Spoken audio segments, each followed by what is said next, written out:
Hi అండి. మేమైతే Sunday time ఎలా స్పెండ్ చేసామో, సండే ఎలా అయిపోయిందో మీతో అయితే షేర్ చేసుకుంటున్నాను. సండే అంటేనే నార్మల్‌గా అందరూ నాన్ వెజ్ అయితే తెచ్చుకుంటారు చాలా వరకు. మేము గాని అలాగే తెచ్చుకున్నాము. ఎందుకంటే నాన్ వెజ్ తినక దాదాపు 2 వీక్స్ అయిపోయింది. ఎందుకంటే మా హస్బెండ్ అందుబాటులో లేరనేసి మేమైతే తెచ్చుకోలేదు. మా పిల్లలైతే అడుగుతున్నారు గానీ నేను ఒక్కదాన్నే తేలాక తీసుకొనొచ్చి చేయలేదు. సరే ఇంక ఈరోజు తెస్తాను చెయ్యి అన్నాడు. సరే అని మటన్ తీసుకొనొచ్చాడు.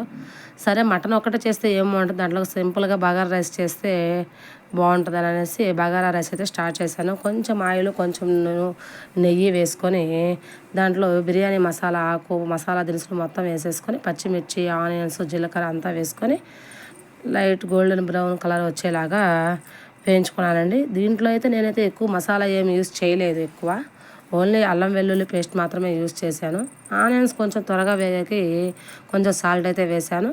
అల్లం వెల్లుల్లి పేస్ట్ పచ్చివాసన పోయిన తర్వాత కొత్తిమీర, పుదీనా అయితే సన్నగా కట్ చేసుకొని వేసాను. ఒక టమాటో బాగా పండు మాగిన టమాటో కట్ చేసి కొంచెం మగ్గాక నేనైతే దాంట్లో రైస్ అయితే వేసుకున్నానండి. ఈలోపు అయితే మటన్ అయితే క్లీన్గా కడుక్కొని దాంట్లో ఉప్పు, కారం, పసుపు, పచ్చిమిర్చి, అల్లం వెల్లుల్లి పేస్ట్ అన్నీ వేసుకొని బాగా మ్యాగ్నేట్ అయితే చేసి అదైతే ఒక సైడ్ పెట్టేశాను.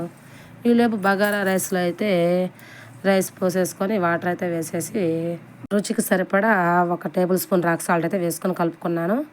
నేనైతే నిమ్మరసం వేసిన క్లిప్ అయితే మిస్ అయింది ఫ్రెండ్స్. నిమ్మరసం వేసుకోవాలి, వేసుకుంటే చాలా బాగుంటుంది.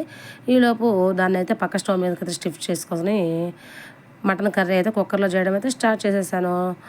మటన్ కర్రీ అంటే నార్మల్ కర్రీ చేసినట్టేను కొంచెం ఆనియన్స్, కొంచెం జీలకర్ర అంతా వేసి బాగా వేగినాక ఒక టమాటా కానీ వేసి అయితే బాగా వేయించుకున్నాను. అవి వేగేలోపు నేనైతే ఆనియన్, టమాటో, జీడిపప్పు పేస్ట్ అయితే రెడీ చేసి పెట్టుకున్నాను.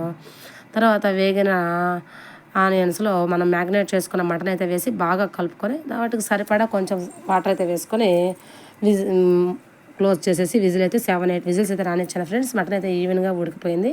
ఈలోపు బగారా రైస్ కానీ పక్క స్టవ్ మీద అయితే రెడీ అయిపోయింది. సరే మమ్మీ ఇంకేమన్నా కొంచెం కూల్గా చేయమని అడుగుతున్నారు. సరే ఇంకేం చేయాలో అర్థం కాక నేనైతే డ్రై ఫ్రూట్ కస్టర్డ్ అయితే చేశాను. ఈ డ్రై ఫ్రూట్ కస్టర్డ్ వీడియో అయితే మిస్ అయింది ఫ్రెండ్స్. ఏమంటే అన్నీ వీడియో తీసేకి స్టవ్ మీద ఐటమ్స్ చేంజ్ చేసుకుంటూ చేస్తున్నాను. టైం అయితే అవుతుంది, అందుకని ఫాస్ట్గా చేసేసాను. ఫైనల్గా వైట్ రైస్ చేశాను, రసం చేశాను, మటన్ కర్రీ చేశాను, బగారా రైస్, కూల్గా కస్టర్డ్ కానీ చేశాను ఫ్రెండ్స్.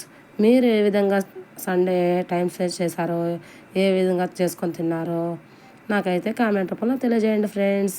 వీడియో నచ్చితే please like and share, subscribe friends. Bye.